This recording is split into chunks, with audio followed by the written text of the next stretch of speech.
This is a representation of the electric system in your building for your business.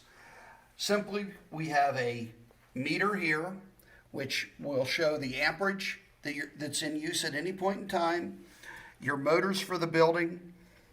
The switches just turn on our motor and our power factor correction unit.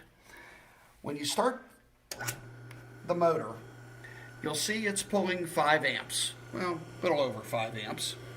And if we turn on our meter, that meter is verifying that it's pulling a little over 5 amps here between the power factor correction unit and the motor. And if we check it here, it's going to show the same amperage, a little over 5 amps.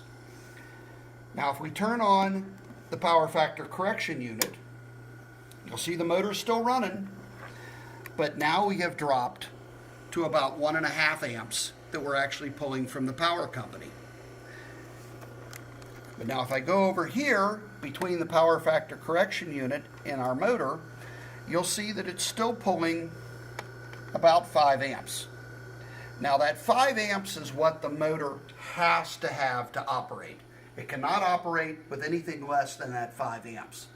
But part of that amperage is just waste.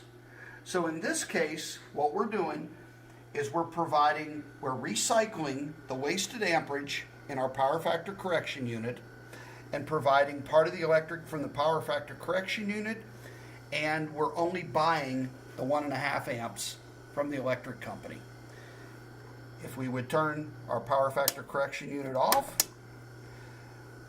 now we're buying all of our electric from the power company.